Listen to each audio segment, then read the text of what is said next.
Hi, welcome back to the GM Academy. Of course, I am your instructor, Jim McClure, and we are working through our Logistics of a GM series. And today we're at our 103 class, which is pre-campaign information. Now, this has to do with how much you want to tell your players before the first play session. Before you ever get into the campaign, before they ever roll their first dice, how much information and what type of information do you want to give your players? So this is another really important topic and something that a lot of people struggle with. And I really break it down into 4 categories. There's 4 things you need to give your players before the first play session.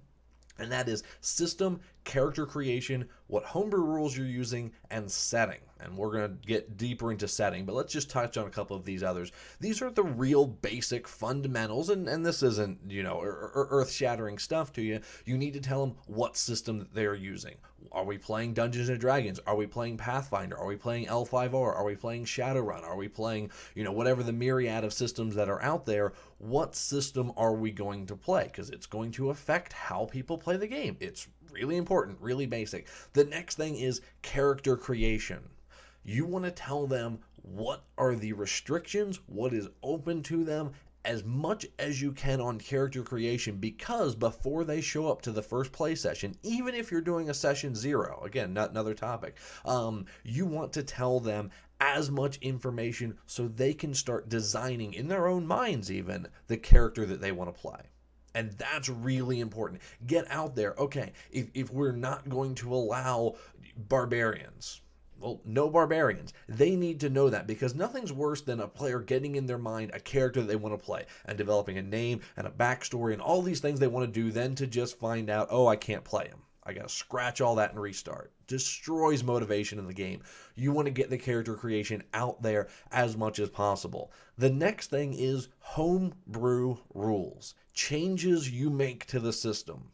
If you are going to do anything that deviates from the rule books as they stand, you need to tell your players up front before the first play session. It is completely required, because they need to know what world they're playing in. They need to know how to build their characters. They need to know how they are going to be judged and what is going to be considered fair. It is very important with homebrew rules. You bring it out right from the get-go. These are what they are. Here's what we are using, here's what we are not using. And I consider omissions of rules. Let's say we're playing D&D and we go, oh, we're not playing with encumbrance.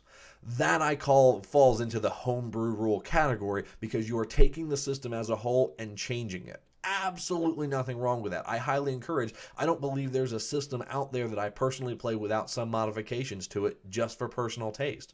Matter of fact, encumbrance is one that I normally throw out, but I tell my players that before our first play session.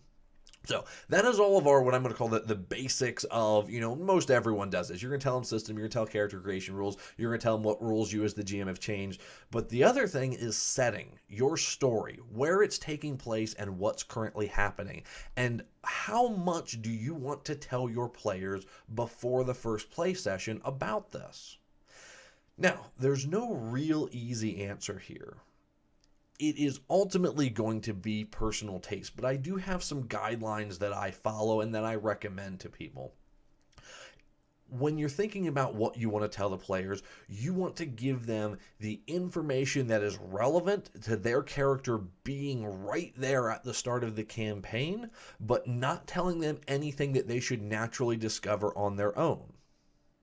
Now, that just makes everything clear as day, right? Let's use an example. We're going to take an L5R game that I've run, and here's the information I provided to the players before session 0, before character creation, before anything.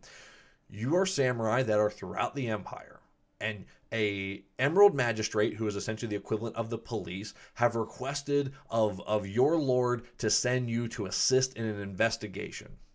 There has been a missing jade petal tea that you will be looking to find working with the Emerald Magistrates. And your lord has sent you on this mission. That's it.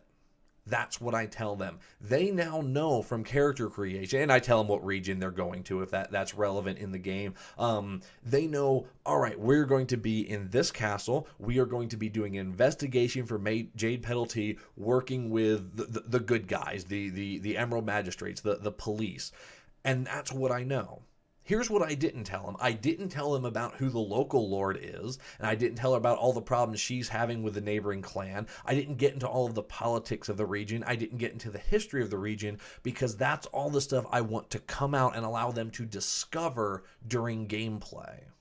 I don't come out with a big 20-page thesis on here's the whole history and here's how she got into power and here's who she likes and here's who she doesn't like and all of that, because that's the entertainment. That is allowing them to come in, feel the world, and discover that. And if you just give it to them on a platter from the get-go, they care about it so much less than if they find out that negotiations have gone south between the local lord and the neighboring clan. Does it directly affect our investigation? Maybe it does, maybe it doesn't. But if I give it to them an info dump in the beginning, it makes it within their own minds a lot less interesting, a lot less important, whether it is or isn't. So that's sort of my guideline as far as how much I tell players on story and setting before they go into. They need enough that they can make a character that makes sense. You know, if they were going to make a pirate that sails the high seas and only dreams of, getting as much loot as possible, that character doesn't really work in our little investigation story. Or I as a GM have to make it work. But they need to have that knowledge of what they're going to be doing before they walk into a play session, without giving them too much knowledge to spoil their fun of discovery.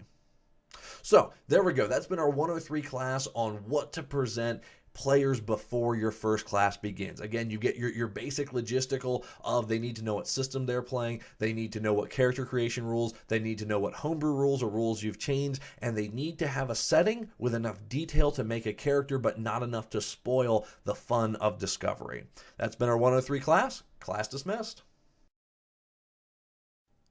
Thank you for watching the GM Academy. You can click the video to see our next class on logistics of being a GM, and you can subscribe to get all the latest information and videos from the GM Academy. If you enjoyed what you saw here, please hit the like button. It really does help us to continue to put out quality information to the community. Again, thank you for watching, and thank you for your support.